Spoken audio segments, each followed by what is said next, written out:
Jadi waktu itu ada permasalahannya sehingga orang tua berpisah dan tepatnya saya berumur 8 bulan.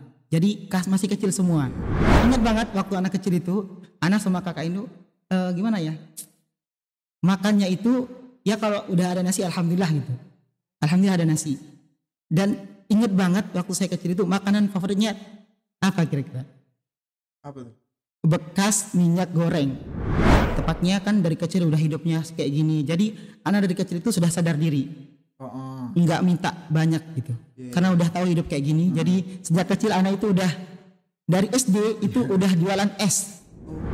Sejak kecil alhamdulillah anak itu selalu juara. Sampai saya kuliah dari kecil sampai saya SMA juara 1 kelas. Kelas 1 sampai kelas 6 sanawiyah juara juga. SMA juga juara. Dari kelas 1 semuanya juara. Jadi karena udah sadar kayak ya gimana gitu ya kayak kalau saya nggak juara ya istilahnya itulah yang bisa membalas orang tua gitu kayak ya karena kan itu sebelumnya juga pernah daftar ini masuk Liga Dangdut.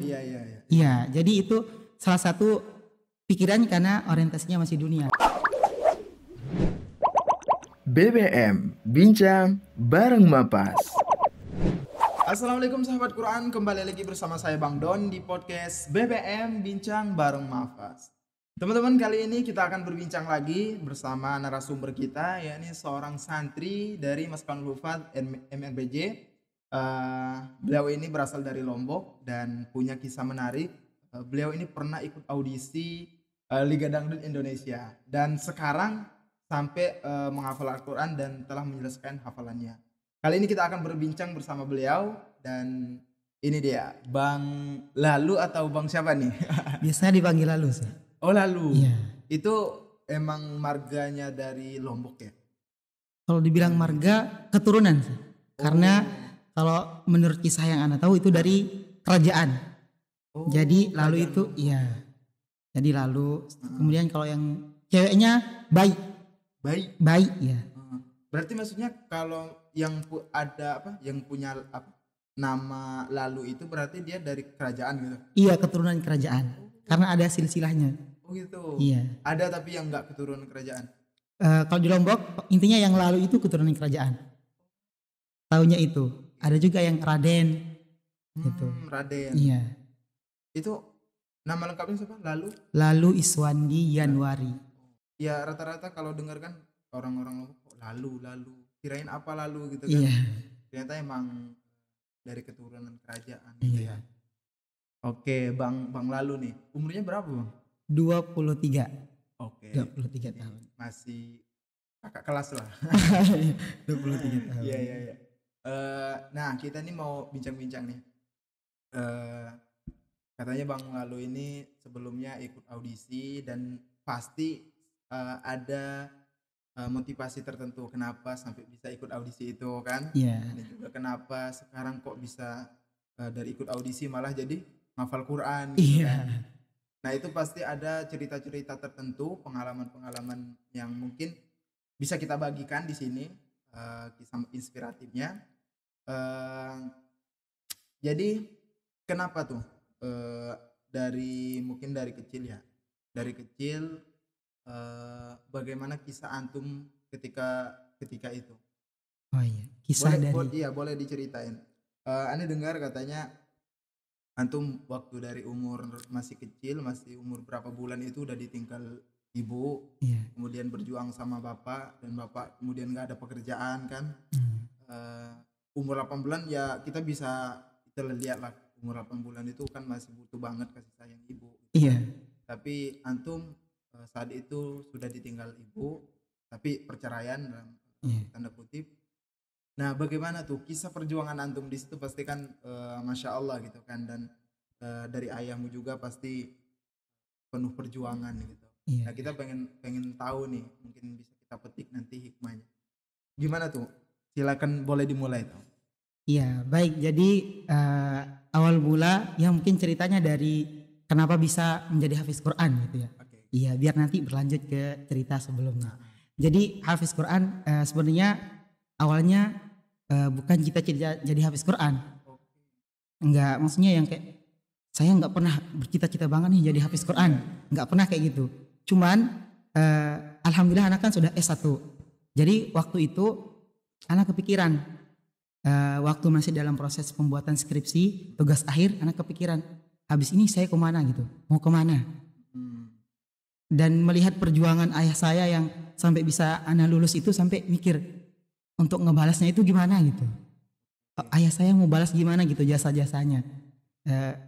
Akhirnya karena jasa ayah itu sangat, kalau menurut saya ia tidak akan bisa terbalaskan gitu. Karena nyambung ke ceritanya, karena dari kecil Ana sama kakak Ana punya 2 kakak.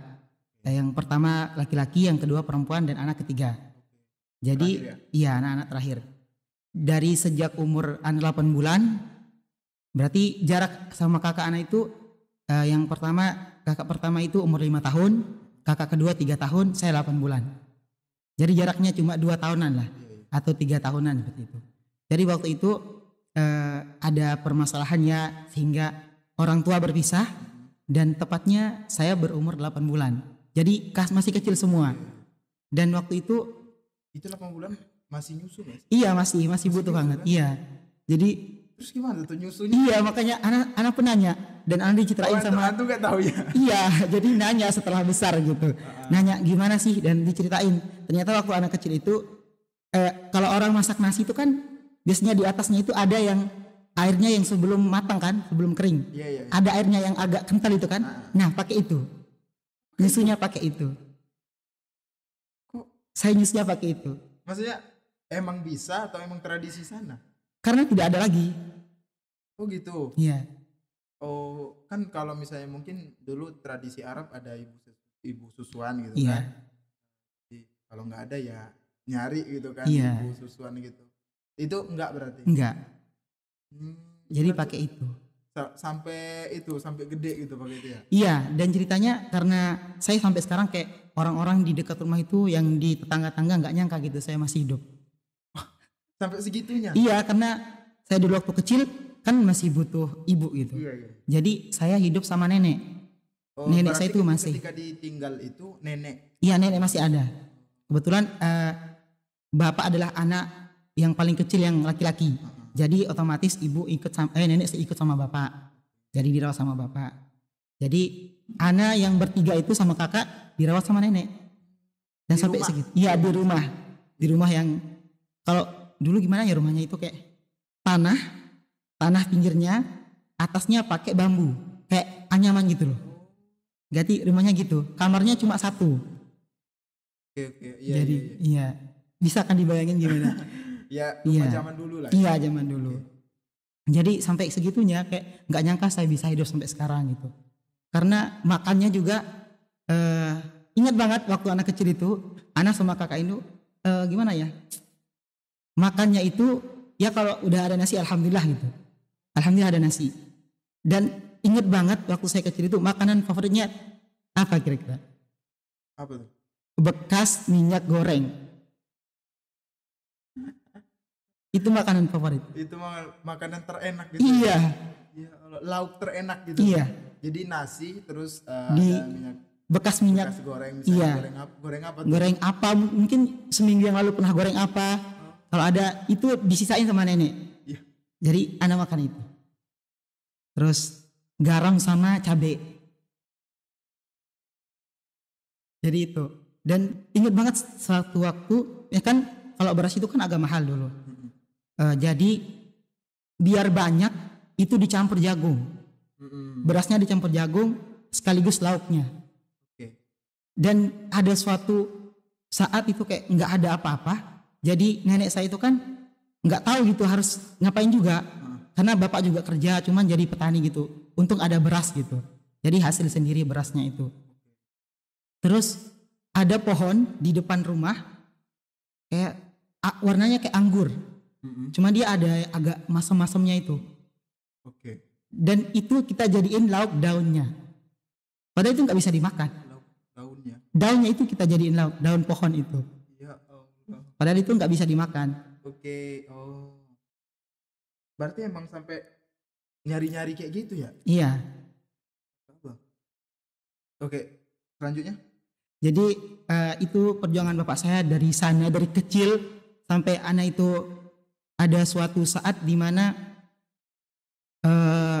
itu ya menurut bapak saya itu sebuah pukulan keras namun menjadi sebuah motivasi. Tepatnya kan dari kecil udah hidupnya kayak gini. Jadi anak dari kecil itu sudah sadar diri. Enggak minta banyak gitu. Karena udah tahu hidup kayak gini. Jadi sejak kecil anak itu udah dari SD itu udah jualan es. Biasanya kan orang pergi ke sekolah. Anak itu datang paling awal, pulang paling lambat. Jadi bawa apa sih? Yang kayak termos gitu, tempat es. Nah itu bawa, jual di sekolah. Jadi itu pakai uang belanja. Uang belanjaan tuh? Iya, jadi kan itu kayak ngejualin orang, masih keluarga lah. Jadi saya jualin, nanti upahnya dikasih gitu.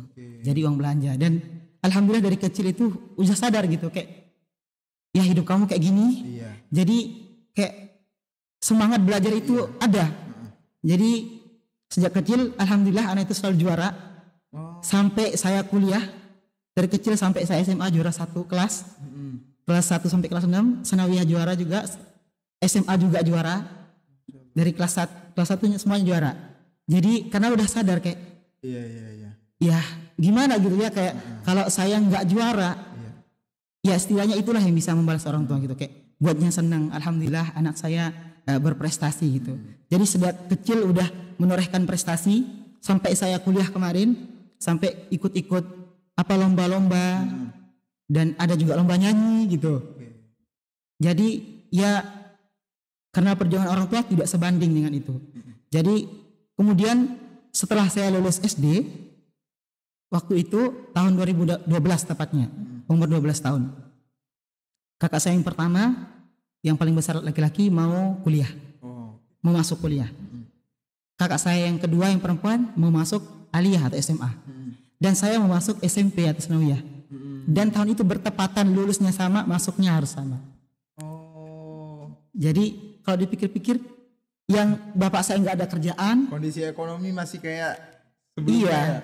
Kayak, dan itu orang tua juga bapak udah pergi merantau ke Malaysia. Jadi penghasilannya dari situ ke Malaysia. Jadi kita dibiayain karena bapak juga nikah lagi. Berarti sekarang saya tinggal sama bapak dan ibu yang sekarang. Ya, jadi dibiayain dari sana pergi ke Malaysia itu. Dan 3 anaknya itu sekolah semua jadi. Sekolah semua. Kalau dilihat kayak ya, jadi situlah muncul ada suara gitu dari orang-orang, dan orang itu termasuk karena dia kan termasuk guru dan kayak pegawai gitu. Seumuran lah sama bapak anak atau lebih tua orang itu, dan bilang sok-sokan nyekolahin anaknya 3-3-nya katanya. Emang bisa, nanti siapa tahu di tengah jalan putus katanya. Kayak bapak saya itu sebuah pukulan, cuman jadi sebuah motivasi gitu. Itu kayak, ngomongnya gimana tuh? Maksudnya di depan bapakmu atau diam-diam gimana? Diam-diam, cuman ibu saya yang dengar, ibu saya yang sekarang. Jadi diceritain lah ke bapak. Jadi bapak bilang, kok aku nangis ya? Jadi bapak bilang, anak saya harus jadi orang yang intinya berpendidikan.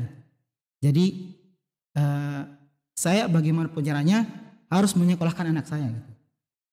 Dan alhamdulillah terbukti tahun itu juga kakak saya dapat beasiswa tahun 2012, dan saya sama kakak saya mondok dipondokkan biar belajar ilmu agama. Alhamdulillah bapak saya juga kayak bukan lulusan pesantren, cuman kayak tahu lah gitu, harus jadi anak yang gimana gitu anak-anaknya. Jadi dipondokkan di sana, terus alhamdulillah sampai sekarang kakak saya yang pertama udah jadi dosen, alhamdulillah. Jadi dosen? Iya, jadi dosen di Lombok. Karena S1-nya di Lombok, S2-nya itu dapat beasiswa juga. Jadi S1, S2 dapat beasiswa, S2-nya di Malaysia, Universitas Kebangsaan Malaysia, dapat beasiswa. Ya. Jadi S itu. Dan hebatnya itu nggak cuma bapakmu juga yang termotivasi, tapi antum sama kakak-kakak antum juga termotivasi. Itu loh yang jadi keren tuh. Jadi kakak antum jadi orang sukses, dua-duanya antum. Terus itu mulut tetangga itu gimana tuh semenjak ngelihat sekarang antum yang sekarang gitu? Iya, jadi bahkan semua tetangga bilang kayak hebat ya gitu. Oh gitu. Iya, sekarang bilang kayak gitu. Iya ya? kayak nggak nyangka gitu. Ternyata yang dulu orangnya seperti ini ternyata bisa menyekolahkan. Dan yang saya banggakan rata-rata di rumahan itu karena di kampung. Jadi tidak banyak yang kuliah. Jadi yang pelopor, istrinya pelopor kuliah keluarga kami, dan semua keluarga saya itu semuanya berpendidikan, alhamdulillah. Maksudnya masuk sekolah, tidak ada yang putus sekolah, nyambung terus sampai sekarang. Sekarang masih bapak di Malaysia? Masih. Terus pulangnya? Bapak itu pulang sekali, ingat banget dulu waktu kalau nggak salah sampai umur sekarang saya ketemu bapak itu kayaknya 3 kali deh, momen-momen bersama gitu loh. Berarti berapa tahun sekali ya? Iya. Iya. Dari tahun terakhir pulang itu waktu anak kelas 1 SMP. Dari SD udah kesana. Jadi kayak anak pun kayak kayak karena nggak dekat juga kan. Kayak nggak pernah bersama sama bapak karena pergi terus. Jadi kayak canggung sama bapak. Karena udah dari kecil ditinggal merantau. Karena untuk biaya gitu sekolah. Terus pulangnya itu waktu wisuda kakak saya yang pertama tahun 2017. Tahun 2017 itu bapak pulang ikut wisuda kakak, balik lagi sampai tahun 2021. Antum wisuda kemarin? Enggak pulang. Enggak pulang? Iya, kakak saya yang kedua wisuda enggak pulang. Yang cewek juga udah wisuda. Kayak jadi tukang, kayak bangun rumah gitu. Kayak kalau ada pekerjaan yang intinya pembangunan lah. Jadi bapak kerjanya di situ. Masya Allah. Setelah itu berarti alhamdulillah semuanya. Terus kakak antum yang jadi dosen itu kan yang pertama ya? Iya, yang pertama. Yang kedua? Yang kedua cewek. Sekarang alhamdulillah dia kerja di kemarin kerja di rumah makan. Kan dia udah S1 juga. Jurusannya hukum. Oke. Jadi ditanya sama tempat yang mau kerja rumah makan, antum yakin gitu? S1 gelarnya hukum, mau jadi kasir. Waktu itu yang dibutuhkan kasir.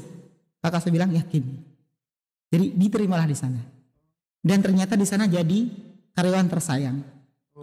Jadi nggak mau dilepas. Kemarin mau keluar, cuman katanya nggak usah. Sampai dia itu dinaikin jabatannya. Awalnya dari waiter dulu, waiters. Ya datanya kasir cuma lolosnya di waiters.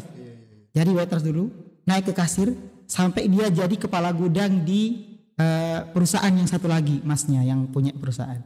Ada kayak frozen food gitu. Oke, iya. Jadi bukan di rumah makannya lagi. Iya. Dia lebih ke produk-produk tertentu. Iya, jadi tinggal duduk kayak kerjanya kayak orang kantor jadinya. Saking nggak mau dilepasnya. Iya. Karena kakaknya itu orangnya jujur. Belum nikah. Belum nikah. Disuruh nikah cuman mungkin belum menemukan yang pas. Semoga kakak saya menemukan orang yang baik. Amin. Oke, Masya Allah ya. Keren gitu loh sampai tiga-tiganya bisa. Itu yang pertama yang aku apresiasi itu bapakmu. Iya. Iya kan. Jadi perjuangannya itu luar biasa banget gitu. Ketika itu punya 3 tanggungan anak gitu. Tapi dengan kesungguhannya mungkin beliau pengen ngerubah nasib lah gitu. Pengen ngerubah nasib keluarga dan pengen anaknya jadi orang sehingga tercapai lah sampai sekarang kan. Kemudian sekarang jadi aku ngerti, jadi antum kenapa gitu milih sekarang jadi hafidz Quran? Iya. Karena antum bingung gitu mau ngebahagiain bapak itu bagaimana? Iya. Kalau misalnya antum mungkin kejar dunia, ya mungkin bisa saja gitu bahagia di dunia. Tapi mungkin orang tua nggak berharap itu sih. Orang tua kan, kalau orang tua itu kan berharapnya bagaimana kita sukses, kita itu nyaman, ya udah orang tua seneng. Nah tapi kan kita selaku anak pengen juga ngeliat orang tua bahagia. Mungkin itu salah satu motivasi antum ya. Jadi bagian orang tua di dunia sama di akhirat juga. Iya, itu salah satunya. Masya Allah. Jadi kayak ya karena kan itu sebelumnya juga pernah daftar ini masuk Liga Dangdut. Iya. Iya, jadi itu salah satu pikiran karena orientasinya masih dunia. Oh iya. Jadi kayak ya mungkin lewat ini nanti, dan orang tua juga mendukung, keluarga mendukung. Jadi kayak ya udah ikut aja gitu. Sampai saya daftar tapi online, dan itu qadarullah, dan alhamdulillahnya saya tidak lolos. Iya. Berarti itu jalan Allah juga. Iya, jadi kayak ya mungkin kalau jadi lolos di dalam itu mungkin nggak kayak sekarang gitu. Iya. Jadi alhamdulillah, terus mikir lagi. Oh ada satu lagi yang saya mau S2 kan. Teman-teman ngajak S2. Gimana kita S2 aja katanya. Ya udah, saya sampai nyiapin berkas-berkasnya. Saya mau daftar S2, tepat kalau yang jurusan itu kan ilmu falak, astronomi Islam.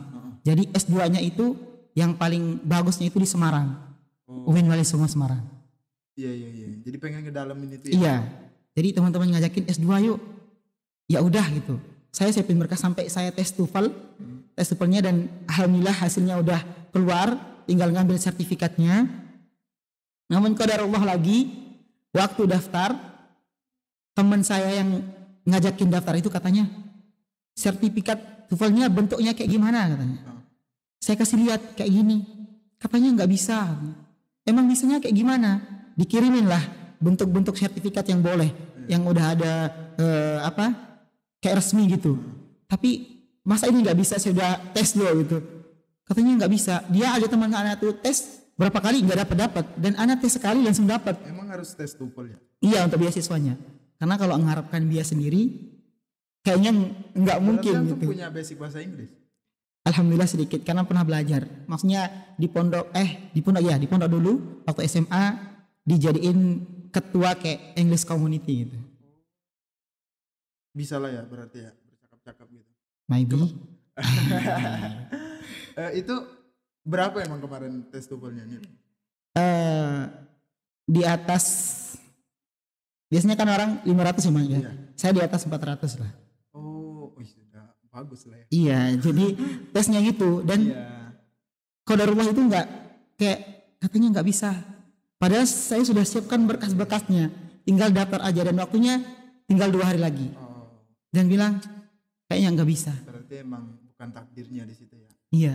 Dan akhirnya nggak bisa di sana, dan teman saya bilang pas orang udah pengumuman katanya bisa loh yang kemarin itu katanya. Serius? Iya, sertifikat kayak gitu bisa. Teman saya daftar kayak gitu bisa. Saya bilang ya Allah. Kenapa nggak antum coba sih ya gitu kan? Karena memang dia bilang nggak bisa. Dan sertifikatnya itu pun saya tinggal ngambil kan karena online. Jadi tinggal dikirimin, bayarnya berapa kemarinnya? Ada bayar 50.000 atau berapa itu. Jadi dan belum sempat untuk minta itu udah dibilang nggak bisa, karena dia nyoba teman anak itu satu dan ternyata bisa, tapi ya qadarullah. Iya. Jadi nggak rezekinya di situ. Terus kepikiran kan sempat tuh masih waktu skripsian, anak kan follow IG-nya Uma.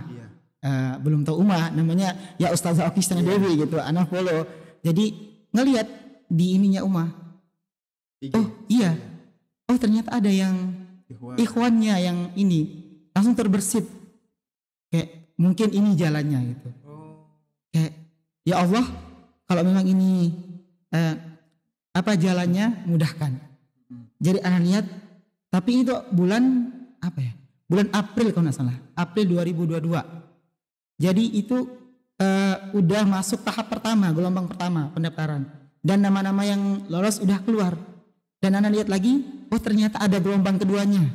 Ya udah, anak tunggu sampai bulan Mei, Juni, Juli. Akhirnya Juli saya wisuda, tepatnya tanggal 31 Juli 2022 resmi wisuda. Saya sampai melupakan itu karena sibuknya ngurus skripsi. Jadi kayak baru teringat setelah saya wisuda. Akhirnya pas dicari lagi, ternyata gelombang kedua udah keluar nama yang lolos. Saya telat. Jadinya? Akhirnya telat kayak ya Allah. Saya bilang mungkin ini jalan saya untuk membagikan orang tua. Mungkin kalau orientasinya dunia, mungkin kayak kemarin daftar Rida nggak lolos. Tapi mungkin ini saya orientasinya akhirat. Bismillah, insya Allah bisa gitu. Jadi saya sampai nanya di grup-grup yang teman-teman kampus, ada nggak kira-kira yang umuran segini itu habis wisuda terus nerima untuk mondok tahfiz Quran? Sampai bilang, bukan tahfiz Quran itu mah, ngajar katanya. Katanya disuruh ngajar, sampai 2 orang nawarin. Kamu ngajar aja katanya. Ngajar apa? Ya ngajar Quran. Saya bukan mengajar, saya mau belajar gitu. Saya mau ngafal Quran. Tapi kayaknya nggak ada katanya. Umuran-umuran kayak gini tuh biasanya ya kurang gitu kan. Biasanya yang SMA gitu kan ada pondoknya. Sampai teman dekat anak kan nggak tahu kalau teman dekat anak itu punya kakak yang alumni Maskan. Jadi ternyata anak satu grup sama teman anak itu. Semoga teman saya itu selalu sehat. Amin. Ya, makasih udah memberikan jalan ke sini. Dan untuk kakaknya juga semoga selalu sehat. Jadi dia bilang, kok kamu nanya ke orang lain gitu? Emang kenapa gitu? Kakak saya alumni sana katanya. Masa? Iya, terus gimana? Ya udah, saya kasih nomor kakak saya katanya. Saya sampai chat, Assalamualaikum, saya memberikan diri. Iya, akhwat. Assalamualaikum kak, mohon maaf gini-gini saya ceritain gini-gini. Katanya udah tutup. Iya, ya gimana katanya. Udah tutup, udah keluar nama-nama orang yang lolos. Jadi kayak akhirnya tuh ngambil jalur mana? itu tadi yang iya, jadi kakaknya temenan itu ngasih nanya ke sini. Kira-kira ada enggak? Dan ternyata alhamdulillahnya ada. Ada yang santrinya itu tidak ngambil, menguring diri, dan itu adanya di yang cabang Medan. Yang ada di cabang Medan, yang kosong. Akhirnya saya dikasih nomornya panitia. Coba di chat kan. Anak chat, habis di chat semuanya gini. Balasnya agak lama. Jadi anak kayak, ini gimana ini, saya jadi apa enggak? Dan itu saya belum kasih tahu siapapun. Sampai ibu bapak saya, kakak saya nggak ada yang tahu. Kalau saya mau mondok Quran, nggak ada yang saya kasih tahu. Takutnya nanti nggak lolos kan, apa gitu. Jadi kayak surprise aja lah. iya, jadi ngechat terus dibalasnya singkat. Silahkan isi formulir ini. Jadi anak isi formulir semuanya, anak siapin berkas-berkasnya. Dan alhamdulillah mungkin karena jalur kayak akhirat gitu jadi mudah gitu ya kayak iya, jadi kayak mudah aja gitu. Anak isi formulir ngirim sampai berapa hari kayak nggak dibalas lagi. Gimana? Saya nanya gimana? Mungkin panitianya sibuk, jadi kayak nggak dibalas. Sampai ini saya lolos apa enggak? Karena kata kakaknya teman anak itu nanti ada tes bacaan, terus ada wawancara katanya. Anak nunggu itu sampai berapa hari, kok nggak ada tes ini? Mungkin saya nggak lolos gitu. Sampai udah saya nggak lolos kayaknya ini. Tapi setelah itu tiba-tiba saya dimasukin grup yang di Medan. Kayak ini apa tiba-tiba? Kamu sudah masuk grup katanya? Iya. Nggak ada tes, saya nggak nanya. Cuma kayak kok nggak ada tes, nggak ada apa? Ya udah berarti saya lolos. Saya kayak berarti emang nggak ada tes? Iya. Nah, yang bisa kok dari Medan ke itu gimana tuh? Iya. Sekarang di pusat gitu. Iya, jadi itu anak pun deg-degan kemarin pas sebelum ini kayak kan udah pesen semuanya tiket, udah mau berangkat ke Jakarta. Kayak orang tua berapa minggu sebelum itu saya kasih tahu, mau tidak mau harus dikasih tahu. Karena nyari biaya itu kayak saya harus dapat dari mana gitu, ke pusat gini. Akhirnya kasih tahu, yang saya kasih tahu itu kakak dulu, kakak yang paling besar. Saya kirimin SK-nya, SK yang dari Maskan yang ketentuannya itu. Dia nanya, ini yang mondok siapa katanya? Saya bilang. Bener katanya. Iya. Dia sampai alhamdulillah gitu kayak adik saya akan jadi hafiz Quran gitu. Oh, seneng banget ya. Iya, seneng kakak saya. Enggak, akhirnya kakak saya itu ngasih tahu ke ibu. Nah, kok bisa lulusnya di Medan tapi kok bisa sekarang di pusat gitu? Iya, jadi itu yang kayak saya juga nyangka gitu kayak kok bisa saya di pusat gitu. Karena kan analusnya di Medan. Nah, jadi udah nyiapin berkas dan itu udah nyiapin semuanya sampai tiket semuanya udah dibeli dan tujuannya Medan.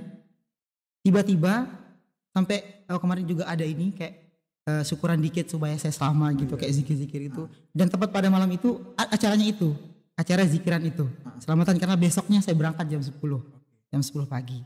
Tiba-tiba malam habis Isya, panitia dari iya Mas Kan nelpon. Udah 3 kali nelpon. Dan Ana nggak tahu. Pas Ana lihat, ih kok ada yang nelpon. Iya. Kan jadi deg-degan.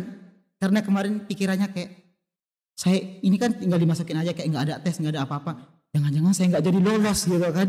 udah iya kayak, ya udah kayak udahlah bismillah aja. Sampai Ana telepon balik lagi. Tahu nggak yang kata pertama yang keluar dari ini iya apa? Dari penerima santri barunya apa? Kamu nggak jadi ke Medan. Oh jadi antum itu ya? Iya kayak, saya nggak jadi ke Medan gitu. Ya jelas kaget kan. Orang udah persiapan semuanya, udah beli tiket semua. Katanya kamu nggak jadi ke Medan gitu. Dikiranya nggak lolos. Tiba-tiba tapi katanya, ada tapinya ini. Ada pilihan katanya. Kamu mau di pusat apa di Medan katanya. Karena kebetulan di Medan itu tetap nggak ada, cuman di pusatnya itu ada yang mundurkan diri lagi. Itu 2 orang mengundurkan diri, nggak jadi masuk ke pusat. Dan saya nanya sama kakak saya, gimana kak, pilih pusat atau Medan? Nanya sama yang panitianya, gimana kelebihan dan kekurangan di Medan? Mungkin kalau saya kesana gimana? Kalau di pusat gimana gini-gini? Akhirnya setelah diskusi, kakak saya bilang, udah pilih pusat aja. Jadi bismillah, ya udah Ustaz, anak pilih pusat. Akhirnya sekarang alhamdulillah berjalan lancar ya. Sampai 4 bulan gitu loh. 4 bulan selesai. Alhamdulillah. Oke. Nah sekarang ini bentar lagi nih, sekitar 4 bulan lagi finish nih. Iya. Selesai dan akan wisuda di bulan September nanti. Nah itu pastinya nanti kan pengabdian. Iya. Pengabdian. Aku nggak nanya mau ngabdi di mana. Iya. Nah tapi harapan antum ke depannya itu gimana? Apakah pengen misalnya aku pengen jadi ulama besar, mungkin lanjut S2 di Timur Tengah, atau pengen ke pemerintahan, atau kalau antum dari antum gimana ke depan? Ya kalau dari Ana sendiri, karena di sini itu alhamdulillah belajar banyak, jadi kayak paham gitu gimana sebagai seorang hafiz Quran, sebagai ahlul Quran. Jadi insya Allah saya akan mengabdikan hidup saya itu untuk Al-Quran. Jadi karena mau tidak mau, kata ustadz-ustadz kami, kalau udah terjun di dunia Al-Quran sampai mati itu nggak ada habisnya. Jadi insya Allah, tapi ada niatan untuk S2 juga. Cuman tetap kita harus patokannya sama Al-Quran. Jadi insya Allah ya kalau bisa mungkin nanti kuliahnya jurusannya Al-Quran, tafsir mungkin bisa, atau belajar ke Timur Tengah bisa, memperdalam ilmu Al-Quran. Jadi harus, sebenarnya kalau antum pun mendalami dari jurusan antum yang sebelumnya, ilmu falak, itu juga nggak apa-apa sih.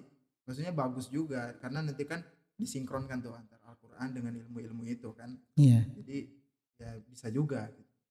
Bisa. Jadi walaupun apapun background kita nantinya, dimanapun kita ditempatkan, tetap kita punya basic Al-Quran. Dan tetap pegangan kita kan Al-Quran. Itu lebih bagus. Iya. Jadi intinya kalau antum berharapnya pengen tetap intinya dengan Al-Quran. Iya, dengan Al-Quran. Insya Allah. Insya Allah kalau udah dengan Al-Quran itu dunia akhirat. Insya Allah. Makasih Bang Bang Lalu lah. Iya. Bang Lalu udah mau sharing-sharing sama kita. Keren sih, maksudnya dari perjuangannya itu loh yang luar biasa. Anda lihat dari keluarga-keluarga antum, Anda banyak dapat pelajaran bahwa kita nggak boleh memandang rendah seseorang. Iya. Dari tetangganya itu kan. Iya. Sampai kita nggak tahu kita apa ya, perjalanan sukses itu beda-beda. Kita intinya banyaklah, mungkin teman-teman yang nonton banyak mengambil hikmah, pelajaran, pengalaman dari Bang Lalu ini. Semoga bermanfaat buat kita semua, dan Bang Lalu semoga keluarganya sehat selalu. Amin. Dan orang tua sehat selalu. Amin. Sukses terus. Amin. Dan insya Allah ini menjadi amal pahala. Amin. Kita share nanti di YouTube. Dan terima kasih sekali lagi kepada penonton. Terima kasih. Kita akhiri. Wassalamualaikum warahmatullahi wabarakatuh. BBM Bincang Bareng Mapas.